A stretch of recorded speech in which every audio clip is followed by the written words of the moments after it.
So this is another PowerPoint on the cell organelles. It goes into a little bit different detail, and it should complement the other one that I covered in lecture. So first, what it's talking about here is they're saying that you can group some of the organelles inside the cell as having a plasma membrane around them. So the mitochondria does, lysosomes, endoplasmic reticulum, and Golgi apparatus. Then there are other components that are considered organelles, but they don't have a plasma membrane around them.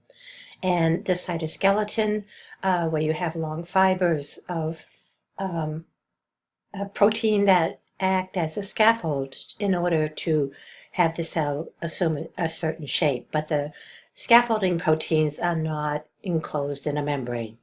Centrioles, we'll talk about centrioles. They're important for cell division. And again, they are proteins, but they are not enclosed in a membrane. And then ribosomes. So ribosomes are subunits that are composed of RNA and protein and are involved in protein synthesis. And that actually is where we're going to be going probably in 2 weeks. But ribosomes, again, the subunits are not enclosed in a membrane. What do membranes do? They allow for crucial compartmentalization. Oh, so this is a typical animal cell, a typical mammalian cell. And some of these we won't go into until later on, but sort of starting at the top in the nucleus, we have a nuclear membrane. And then we have chromatin. Now, chromatin is DNA, but in a cell that is not dividing, the chromatin is unwound. So it just looks like loose deposits of basically threads. Then what is here as well is the nucleolus, and the nucleolus is where RNA for ribosomes are made and the ribosomes are assembled. Now, coming off of the nuclear membrane with all of its lovely pores is this blue, and that's spotted in red dots. And the blue is endoplasmic reticulum. The red dots are ribosomes, and it's called rough endoplasmic reticulum because for some reason the red dots look like it made it rough. And this is where protein synthesis occurs. So we'll find that the flow of information for a cell is going to be the chromosomes with their genes and DNA in the nucleus. You're going to make a copy of an instruction strand to make a protein in the nucleus by copying it into a closely related messenger RNA. The messenger RNA then travels out of the nucleus and is read in the endoplasmic reticulum, and these folded tunnels will move the newly synthesized protein down, and they will make vacuoles. Now these are some vacuoles right here, and then you will have them travel across to the Golgi apparatus, so the Golgi body sometimes is called.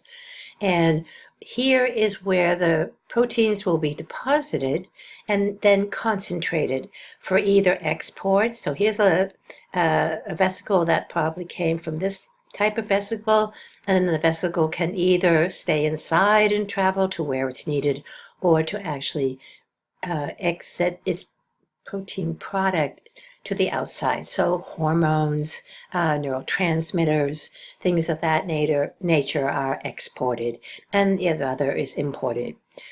We also have smooth endoplasmic reticulum where certain hormones are made, but there are no ribosomes. Then we have the cytoplasm called the cytosol, and this is a lysosome, and that's where you can recycle.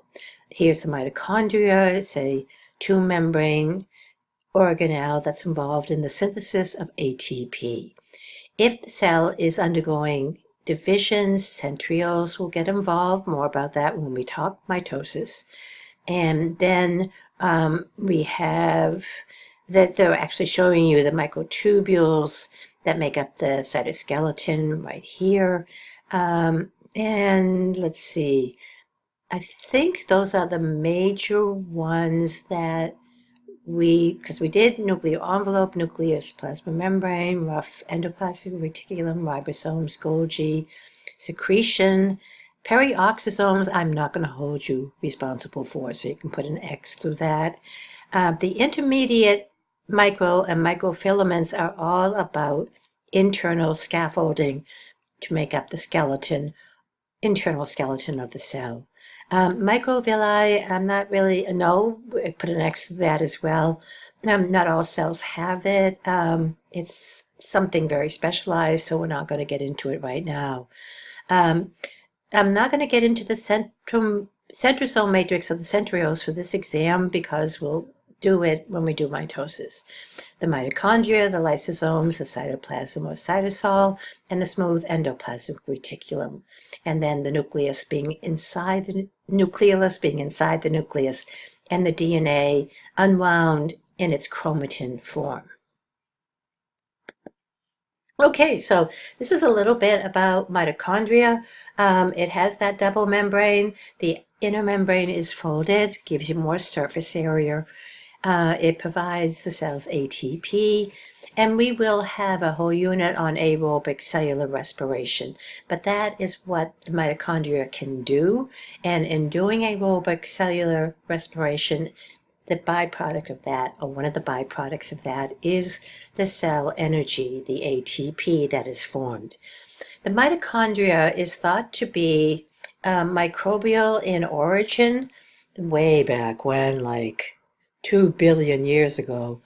And then there was a merging that occurred, and it became beneficial to both the larger and the smaller cell to cooperate rather than the smaller cell be eaten, and that smaller cell became the modern day mitochondria. Now, one of the reasons why we know that is that mitochondria have their own mitochondrial DNA inside the mitochondria. They have their own messenger RNA and ribosomes. The DNA inside the mitochondria has nothing in common with the nuclear DNA. And it really is all about containing genes and how to make and maintain mitochondria. So we'll talk more about that in second semester, but that is the mitochondria. Ribosomes, there are 2 subunits, and in between the subunits is the sandwiching of messenger RNA so that the RNA message, the blueprint, is going to be stabilized and be able to be read. And that's really the job of the ribosomes, is to make sure that the message is read left to right, 3 at a time, blah, blah, blah, blah, blah. And the ribosome's job is to make sure that every single solitary word in the DNA language is going to be read in the correct order. So the ribosomes themselves are subunits composed of protein and ribosomal RNA. It is where protein synthesis occurs. Free ribosomes can be seen just floating around in the cytoplasm, but most of the ribosomes are associated with the endoplasmic reticulum.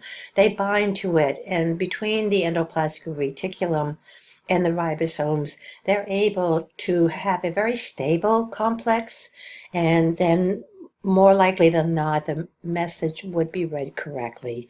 So these membrane-bound ribosomes on the rough ER is where most of the proteins are synthesized and then transported by the endoplasmic reticulum to the Golgi. Okay, so our endoplasmic reticulum is a tunnel or a tube, whichever works for you. And they are interconnected. You could think about the ER as beginning at the nucleus, and then the tube or tunnel continues through the midsection of the cell to near the edge of the cell. And it is continuous with the nuclear membrane. That way it can capture the message or the messenger RNA very easily and not make a mistake. And most of the ER in most mammalian cells are rough ER, and it's called rough because of the ribosomes. Smooth ER is without the ribosomes, and we'll talk a little bit about it later, but you're going to see smooth ER more in cells that make hormones. Okay. So here we have rough and smooth ER. So rough is because of the ribosomes. They aid in taking the newly formed protein and making sure that it's going to be delivered to the right part of the cell. So when you have these series of tubes, they're almost like streets. And then it's in the purview of the cell to take that newly synthesized protein and use the ER to deliver it to the right place in the cell. So it's the rough ER basically synthesizes all proteins and some phospholipids. Now, what they are destined to do is go to the Golgi apparatus, which I think is the next slide. In contrast, the smooth ER doesn't have ribosomes, but it does function for lipid metabolism, cholesterol, fat, and steroid-based hormones. The steroid-based hormones are all of your sex hormones. And so in those cells, you're going to see so much more smooth ER than rough ER. And in a typical cell, you tend not to have a lot of smooth ER. You tend to have a lot of rough ER. Here we go, Golgi. It's also called the Golgi body or the Golgi apparatus, named after Professor Golgi. And it is then going to be found at the end of the endoplasmic reticulum. And so some of the membrane of the ER can pinch off and have the proteins that they've made travel across to the Golgi apparatus, where they can deposit their newly synthesized proteins. The Golgi kind of look like a flat membranous sac, but it's going to concentrate the proteins that were made in the ER. Now, once you've concentrated those proteins, you now want to bring them either in or out of the cell, depending on what the proteins are. So you can have transport vesicles from the ER, go to the Golgi, and then the Golgi's job is to concentrate, deliver, sort, package for either import, in other words, something that the cell would make and need to be delivered internally, or export, and that would be hormones or neurotransmitters, where you need them to be secreted outside of the cell in order to use the product. All right, lysosomes. They are your recycle center. Everything in the cell grows old. Everything in the cell has to eventually be replaced. And you want to recycle as much as you possibly can in order to make whatever you need now. So the lysosome's job is to do that. It's filled with, so they're spherical membrane bags containing digestive enzymes.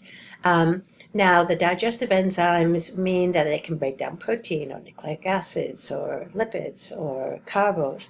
And then once they've got all the component parts, like Legos, then the individual building blocks can be reshuffled, and you can then make new products, just like you could take Lego blocks and make a Lego castle, take it down and recycle those blocks to make a Lego bridge.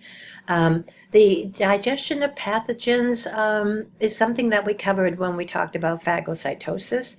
When you have your, when something like a phagocytic cell will engulf a pathogen, the digestive enzymes can kill it. It can break it down and kill it. But all cells have lysosomes. All cells in the body have that recycle center. So what they do most of all is degrade and recycle aged organelles. Okay. Now, the endomembrane system, that is potentially confusing. But what is, I'm going to read the PowerPoint slide and then I'll explain it. The overall function of the endomembrane system is to produce, degrade, store, export biological molecules, and it has a modular design. It includes endoplasmic reticulum, Golgi apparatus, lysosomes, nuclear and plasma membranes. Now, what this is all about is the fact that they're trying to have you understand that the cell is vibrant, it's robust, it's always changing, it's not static. All of the organelles are surrounded by a plasma membrane, with one famous exception. The membrane is like the plasma membrane. The membrane perhaps was once upon a time plasma membrane. All organelles that are enclosed have phospholipid bilayers. So what they were able to do is they were able to radioactively tag the plasma membrane and then see how the phospholipid bilayer moved through the cell. And what they found is that it's not static, that you can pinch off membranes, you can fuse membranes. So let's just take something like the nucleus. So the nuclear membrane, you might need all of a sudden a little bit more endoplasmic reticulum. Well, you can pinch off some of that membrane of the nucleus and have it fuse with the ER. At the end of the ER, what they have made are going to be put into vesicles, and basically they pinch off a little bit of ER, they form a vesicle.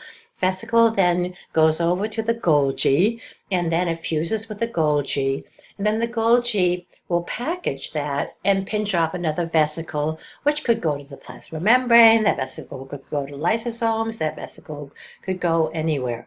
But it's that movement of the phospholipid bilayer, so that tagged phospholipids that they did in the cell, they found that it could go plasma membrane, then 5 minutes later it's in the nuclear membrane, 10 minutes later it's in the ER, 15 minutes later it's pinched off into a vesicle headed for the Golgi, 30 minutes later the pinches another vesicle off of the Golgi and it goes for export. And the export means then it goes right back to the phospholipid bilayer of the cell membrane. So I do want you to know about this endomembrane system because it's very fluid, and the whole idea is you want to have it. That's what they mean by modular, that you can have a phospholipid bilayer in the plasma membrane. You can have the same phospholipid bilayer in the Golgi or in the lysosome. And that also means that if you need something, then you can create a situation where you're pinching off and then adding to something. And that will allow you to get damaged, things get old, they get replaced. And that's what they mean by modular. They can just kind of move on in and take over.